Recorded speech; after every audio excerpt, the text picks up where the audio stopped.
Provavelmente a gente vai repetir muito assunto que você em algum momento já disse, mas eu falei, quer saber de uma coisa? Eu quero conhecer do zero. Quem é a Andressa? Da onde você saiu? Quem é a Andressa com 8 anos de idade? Nossa, 8 anos de idade, eu recém tinha saído de um abuso sexual, porque minha mãe me deu quando criança, eu vim da cidade de Ijuí, interior do Rio Grande do Sul. Meu pai é descendente de alemão, olho claro, e eu nasci muito escurinha. Aí quando eu nasci, meu pai disse que eu não era filha dele. Minha mãe tinha 14 anos de idade, uma criança, não tinha condições financeiras de me criar e me deu para uma família. A família que era para me cuidar, o homem bonzinho, aos olhos de todos, era o que me abusava, dos 2 aos 8. As minhas memórias são entre 6 e 8 anos, então alguns flashes mais pequenininha.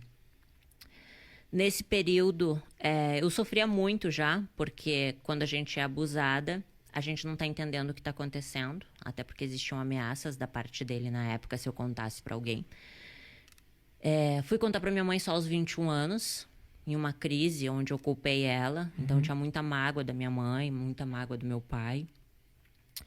Aos 8 anos, a minha mãe de criação viu esse homem me abusando. E eu amava muito ela, era uma professora de português lá em Juí. E ela cuidava com muito amor de mim, sabe? Eu via nela uma mãe, só que ela não poderia continuar me mantendo lá por causa dos abusos dele, porque ela viu e me devolveu para minha mãe, só que não contou nada para ela.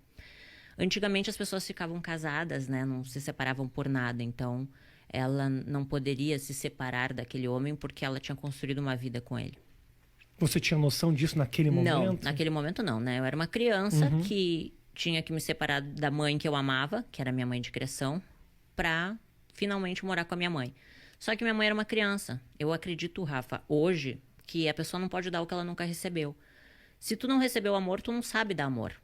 Então, a vida dela foi um pouco assim foi também. um pouco...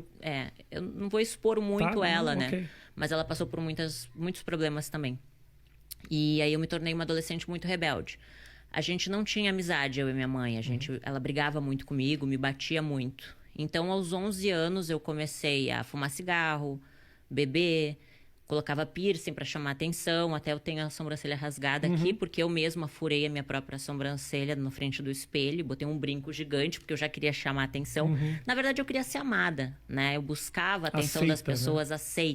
Aceita. Então, com 11 anos, eu sofria isso, sabe? E eu era muito magrinha. Então eu via as meninas gostosonas, assim, tipo, nossa, os meninos querem ficar com elas. E ninguém queria ficar comigo.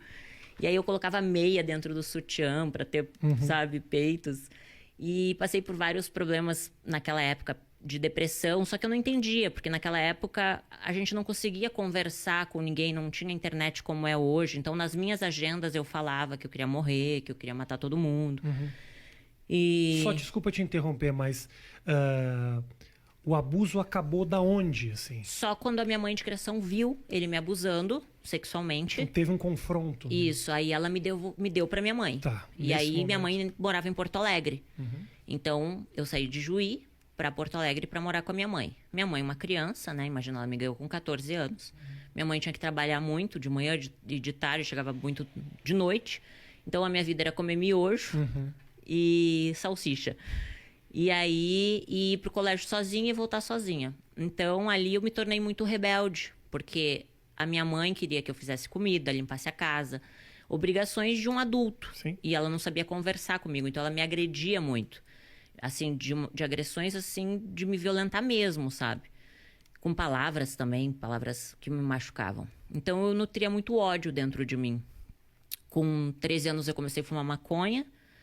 Com 14 anos, eu fugi de casa, vendi todas as minhas fitas de videogame pra poder fugir de casa. E peguei todos os ursos e fugi com os ursos. Aí fui pra uma vila lá em Porto Alegre. E a minha mãe me achou com a polícia. Daí, quando a minha mãe me achou, ela disse, agora tu vai morar com teu pai. E eu não conhecia direito meu pai. Mas foi bom, foi um período muito bom. Meu pai é uma pessoa incrível. Aí eu consegui conhecer ele de verdade, né? E acabei... tendo minha primeira relação sexual com meu meio-irmão. Porque pra mim eu não conhecia ele. Ele era filho do meu pai, um menino bonito da minha idade. A gente começou a ir pros bailes junto, bebi e acabou rolando. 13 anos mais ou menos? 14 anos. Só que assim, até então, eu nem entendia direito o que era irmão. Sabe quando a vida vai acontecendo, você é uma criança, você não tem um pai e uma mãe pra te orientar em nada e você aprende pelas situações que te colocam. E nem valores, princípios, não existia um direcionamento. Nunca, tipo, alguém disse assim, olha, vai estudar, vai fazer uma faculdade, sabe? Não existiam esses valores. E aí, com 14 para 15 aconteceu isso. Aí, na festa de 15 anos, a minha mãe foi lá e disse, filha, eu te amo, volta pra casa. E eu amava a minha mãe, por mais que ela me batesse, ela era minha mãe, né? Claro, óbvio. E aí, quando eu fui morar com a minha mãe de volta, eu tava no colégio. Um lencinho pra mim aí, ô Matheus. Aí eu tava no colégio e conheci o pai do meu filho. Uhum. E aí na família dele eu vi a família que eu não tinha. Aquela estrutura familiar de churrasco final de semana, sabe? Os filhos debaixo da asa da mamãe. Minha sogra muito carinhosa comigo. Então eu me apaixonei pela família dele. E eu era uma criança, eu tinha 15 anos. Aí o meu ex-marido, na época, tinha 16, uma criança também. Sim. Mas a gente, nessa idade, a gente já acha que a gente é adulto. Aí a gente queria ter um filho. Então, Imagino também que a sua vontade de amadurecer era para escapar de muita coisa que da infância não tinha sido das melhores. E a minha mãe me batia até no rosto. Imagina eu aos 15 anos apanhando no rosto, sabe? Era uma forma de fuga. O casamento foi uma fuga. E aí eu me casei achando assim, bom, agora eu vou ter minha casa, vou ter minha família, né? Vou ter o meu filho, vai ser para sempre. Só que quando eu me casei, eu era uma criança. Então, eu morava com a minha sogra e foi maravilhoso. Aos 21 anos, quando a gente foi morar sozinho, eu e ele, a gente comprou um apartamento, eu me vi uma criança cuidando de outra criança, mimada, porque minha sogra me mimava. Eu não sabia cuidar da casa. Então, eu brigava por causa de um copo de água na pia, uma toalha em cima da cama, sabe? Então, nosso casamento virou um inferno, porque eu não sabia ser uma boa esposa, eu não sabia. Pô, Eu tinha... difícil, você era uma criança. Eu era uma criança. E aí, aos 21 anos, só que ali, Rafa, a ambição cresceu dentro de mim. Porque eu comecei a ver as pessoas... Sabe quando você começa a ver o mundo? Pô, a pessoa tem carro. Eu quero ter um carro, sabe? Eu quero me vestir bem. Você começa a ver que existem pessoas que crescem financeiramente. Então, eu era coordenadora de RH de uma empresa de marketing promocional em Porto Alegre. Eu comecei como demonstradora no supermercado. E como eu sempre fui muito comunicativa e feliz, assim, sabe? A empresa que eu trabalhava me contratou como recepcionista, depois auxiliar do RH e depois coordenação do RH, mesmo sem faculdade. E aí eu dava o meu melhor, sabe? A primeira a entrar, a última a sair, sempre fiz direitinho o meu trabalho e sempre cresci assim.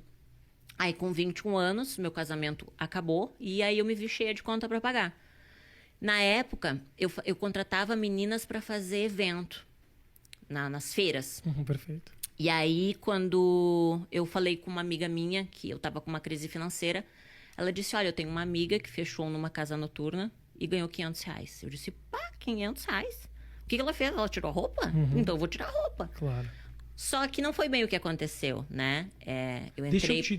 Eu não queria te interromper, essa história, ela tá muito bem contada, essa história, mas eu tenho um momento que a gente estava conversando, antes da gente trabalho na noite, que foi esse momento, teve um momento aqui que a gente estava conversando que você se emocionou, que foi quando você falou do começo dessa relação lá atrás. Por que especificamente esse ponto é um ponto muito sensível para você? Desculpa te interromper. Na verdade, assim, quando mexe muito na infância, é muito difícil, né, Rafa? Porque... eu acho que tantos problemas no nosso futuro são evitados quando você tem uma base, entende? Só que não adianta ficar buscando culpados, porque a gente... Eu digo assim, ó, ninguém nasce mal, as pessoas se tornam más, né? Um bebezinho não nasce um bandido, ele se torna um. Pelo meio que ele vive, pelas escolhas, né, que ele faz. Com 21 anos, eu escolhi me prostituir. Aos 15, não eram as minhas escolhas, entende? Eu vivi o que o meio tinha para me oferecer. Então, falar disso não é escolher, porque eu escolho as coisas ruins, eu vou colher as coisas ruins. Mas você já nascer no meio de coisas ruins é muito difícil. Claro. Então, falar disso é bem difícil, sabe? Quando eu fui fazer o livro Morri para Viver, foi muito difícil. Porque foi mexer em coisas que é difícil de falar. Pô, imagina você vai falar que tua primeira relação sexual foi com o teu meu irmão. Eu já declarei que o primeiro orgasmo que eu tive foi com o cachorro da vizinha aos 11 anos, porque a vizinha trouxe o cachorrinho pra fazer sexo oral em mim. E são coisas que eu falo... 11 anos. São coisas que eu falo, Rafa, por quê? Porque me trouxe culpa há muito tempo. Durante muito tempo, a culpa, ela tava me matando. Falar sobre isso e ajudar as pessoas que ainda vivem esses traumas. Com certeza, entende? claro. Porque a sociedade, ela é uma sociedade que ela te cobra ser o melhor, ter o melhor, ser o mais inteligente, ter a melhor faculdade, né? Como se você fosse só valer algo se você tem aquilo que o mundo fala que você tem que ter. E, na verdade, eu sou uma pessoa que não sou nada no mundo, entende? Mas eu entendi que, às vezes, quando a gente fala sobre determinados assuntos, você ajuda a curar feridas. Quando você fala o que você sofreu, você tira um peso de dentro de você, você tira uma pedra que muitas vezes te leva à depressão. E você escondeu essas histórias durante muito tempo. Esconder durante muito tempo. Então, hoje eu entendo, escrevendo livro, fazendo acompanhamento com psicólogo, com psiquiatra, eu consegui entender que, na verdade, muitas das minhas emoções estão relacionadas à minha infância, né? Estão relacionadas aos meus traumas, à rejeição. Eu sempre tive muito medo da rejeição. Então, eu já rejeitava com medo de ser rejeitada. Eu não conseguia ter relacionamentos duradouros com homens porque eu fui abusada sexualmente, então eu não conseguia confiar em homem. Então, eu vi que muitas coisas que aconteciam na minha vida era uma bagagem que eu levava, uma mochila nas minhas costas. Então, quando eu fiz o livro Morrer para Viver, foi justamente botar esse lixo para fora, sabe? Foi entender que, assim, eu não posso mudar o passado. Claro. Ele existe. Só que eu posso fazer novas escolhas, entende? Eu não sou aquilo. Eu vivi aquilo, sim. Por algum momento eu vivi e fui isso, mas hoje eu decido não ser mais.